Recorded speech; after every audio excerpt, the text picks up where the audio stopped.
Well, for decades, the Bay Area has let itself become a haven for vagrants at the expense of the few normal people who still live there. Finally, somebody had enough. Earlier this month, a man was videotaped gathering up a vagrant's belongings and throwing them in the trash. It was on public property, by the way. Now, that man has been charged with second-degree robbery, and of course, the area remains the same hive of needles and human waste it has been for years. Rebecca Kaplan is an Oakland City Council member, and she joins us tonight. Rebecca, thank you for coming on. So this story had me thinking, oh, it's absolutely my pleasure. If I showed up on your front lawn with a sleeping bag and a case of vodka and sort of moved in to stay, which I may do, would you be arrested for trying to make me leave? Well, I would welcome you. I'd be happy to have that conversation with you and hope we could have dinner sometime. But I think more to the point, the person who threw the belongings, in this case of a homeless man, into the lake and stole somebody else's cell phone, that person would be prosecuted whether the person they did that to was homeless or not. However, as to the deeper solutions, tomorrow the City of Oakland will be debating our budget, and I will be fighting for better solutions to homelessness. We need to be helping people live in situations other than our streets and sidewalks, even while I absolutely condemn this assault and would condemn it no matter who it was done to. So, but I mean, it just seems like the cards are kind of stacked against normal people, married people with kids who have jobs, kind of like the backbone of America, the people who actually built the country. They're having a tougher time living in your state, so they're leaving, as you know. People get arrested for taking homeless, detritus, trash off public property, but they don't get arrested for defecating in public? How does that work? What's the thinking behind that? Well, certainly, if people want to volunteer to help clean up our lake, our creeks, our public ways, we have volunteer opportunities. We have ways that people can help clean up, and I welcome that. This was not an act of cleaning up the lake. This was stealing someone's belongings and throwing them into the lake. That was a trashing of it. But wait a second. We have a ready-made group of people, a lot of them young, with tons of time on their hands. We call them the homeless. Why don't they clean up their crap? Why are they the ones littering? Why aren't they cleaning up? Actually, it's predominantly not the homeless people that are littering. We did a study, and about 85% of the illegal dumping is coming from a variety of illegal sources having nothing to do with the homeless. And so the illegal dumping is a huge problem that we're fighting to crack down on. And illegal is the word. Is very serious. Well, good. I'm glad you're doing that. And so that's you're getting to the causes. One of the things we need to take action on. As well as, but still, why wouldn't providing better places for the homeless to be? In other words, it's not enough to say where we don't want people to go. We need to provide the places, and I'm fighting for us to use public land, churches that have offered to volunteer their sites to allow the homeless to have places they can be, where they can get assistance, where they can get matched with social services and turn their lives around while living in places better than the sidewalks. But in the meantime, and churches certainly have a lot of space in California since nobody goes. Well, that's not, I mean, cleaning up public spaces would be the way I would describe it. I tried to talk to you about Scripture, and you didn't want to, but I'd be happy to remind us all that we are judged by how we treat the least of these. Right. Well, I agree with that, but let's ask the deeper questions, because I know that you want to. Why is it California's so-called homeless problem is often blamed on housing costs, and as in most liberal cities, they're really high, because it's all rich people who live there. But Tokyo has even higher housing prices, and it has no homeless problem.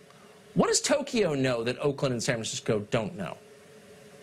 Most other democracies in the world devote a significantly larger share of their public funds to helping the homeless, to providing social services, to providing job training programs. No, nope, not true, not true.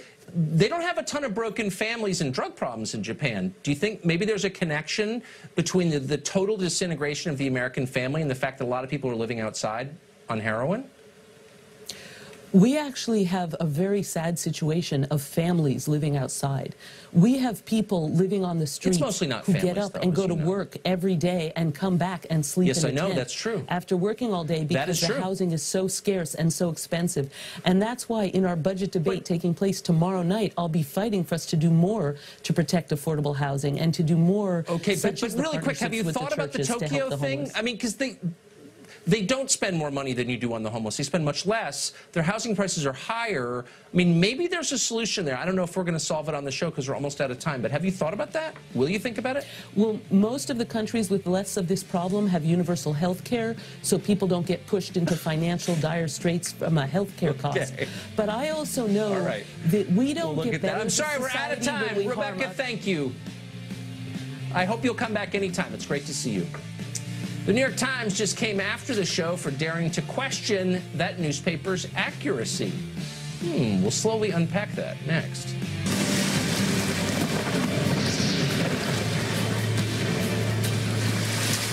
On Friday's show, we made the point that much of the news Americans are told is factual turns out to be propaganda. That seemed like an obvious point.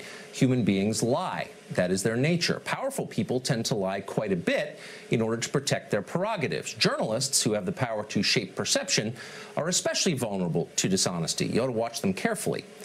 There's nothing especially controversial about that observation. It's obviously true.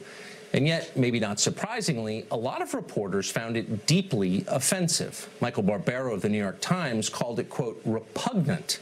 As he put it, it's, quote, literally damaging to our democracy that anyone would doubt the accuracy of his newspaper. Question the New York Times, and America falls apart. Pretty funny. In other news, the Carrier Corporation has announced that it's immoral not to use air conditioning. Buy our product or you're going to hell. In fact, as is so often the case, the opposite is true. Skepticism is not unpatriotic. It is your duty. Principled questions don't destroy democracy, they sustain it. The people in charge don't like to be second-guessed, and why would they? A skeptical population makes their lives more complicated. They'd like you to swallow your medicine without complaint. Shut up and obey. Don't ask questions, accept what you're told, and get back to work. Well, that's a lot to ask, especially coming from the New York Times. There's a lot of interesting detail in that newspaper day to day, and good for them for printing it. But there's also an awful lot of lying, especially about the big things. Remember the New York Times spent an entire year assuring us that Saddam Hussein had weapons of mass destruction? We went to war over that. Many thousands died, and it was a lie. Or how about when the Times told us that Barack Obama's toppling of Muammar Gaddafi would turn Libya into, quote, a productive partner with the West? Well, it'll be interesting to know what the families now being sold in Libya's open slave markets think of that prediction. And who can forget this Times headline from the spring of 1975 when the Khmer Rouge took over Cambodia? Quote, for most, a better life. Well, a third of the population went on to die in genocide in Cambodia. The Times has yet to issue a correction. Nowadays, the Times is hyping the Russia hoax, telling us that Moscow is the greatest threat to this country when it's clearly not. The paper is trying to provoke yet another pointless war in Syria by pushing the claim that Bashar al-Assad gassed his own people. Times reporters pretend to know for certain that that happened, that Assad did it. They don't know that for certain. Once again, they're lying. We could go on. We're not making a partisan point here, by the way. The New York Times is hardly the only powerful institution that distorts the truth. Someday soon, for example, maybe this week, the Republican leadership in the House may announce an amnesty for more than 1 million people in this country illegally. They'll tell you that letting foreigners ignore our laws is good for America. Don't believe them. They're lying. Our country has changed a lot, and the divide is no longer between Republicans and Democrats, or even between left and right. It's really between the incompetents in charge and everyone else. A small group of people has become rich and powerful mismanaging this country. And in fact, I've written a book about them. It's called Ship of Fools. It's out in the beginning of October. You can order it now if you want. But in the meantime, remember that you don't reflexively owe anybody your allegiance outside your immediate family, and that includes the news media. You don't have to hate the people in charge, but be sure to stay skeptical. They lie a lot. Well, career day in elementary school is a great chance to get kids dreaming about their futures when they can grow up and become teachers, doctors, and apparently cop haters. One elementary school in Chicago enraged parents, understandably, after its principal invited an activist to the school who routinely posts violent anti-cop rhetoric online. Fox's Matt Finn was contacted about this, reported it, and has all the details. Matt? Tucker, that Chicago elementary school principal, Mary Beth Kunat, suddenly retired with just weeks left in the school year. It happened after she invited a police extremist to talk to students at Wildwood Elementary School here in Chicago. That extremist on social media calls himself a radical. In February, when a Chicago police commander was shot and killed execution style, Ethos posted online, "F him and his family." Ethos also posts the term CPDK, which stands for Chicago Police Department Killers. The anti-police extremist refers to cops as pigs and posted about killing all the rich people. Ethos has hatred for police because he alleges that a Chicago police officer killed his friend with a taser. The school principal says she brought in this anti-police extremist to talk to students about his poetry and civic work, but things went off the rails. We talked to one mother whose 3 children listened to Ethos on Career Day. He told them that all the police were bad and all the police wanted to kill people. I was very disappointed that someone would come into the school and preach hate about the police. Or even if he was talking about anyone else, it would have upset me. Mary Beth Kunat wrote a letter of apology before resigning, writing in part, "I was present when his narrative took a negative turn about policing, at which point I immediately intervened. I care about your children and would never intentionally expose them to or endorse this type of negativity." Some parents dispute that Kunat immediately intervened, saying Ethos spoke to a few classes without interruption, and that Kunat, the principal, has recently been pressured by some parents to introduce anti-police philosophies to students. Nearly every parent we talked to said the principal was doing an excellent job, but ended up making this grave mistake. We talked to one Chicago police officer whose children went to the school. He says the Career Day speech was an indoctrination, and now the students have been exposed to Ethos online accounts. Insulted, angry. I can't believe that she didn't vet him properly. Look on his Facebook account, because some of the things that are on his Facebook account are absolutely horrible. Ethos declined our request for an interview. The Chicago School District says it was not aware of Ethos and did not approve him speaking to students. I briefly spoke to Mary Beth Kunat on the phone, and she emphasizes that she suddenly retired and did not resign with many years left in her contract. Tucker.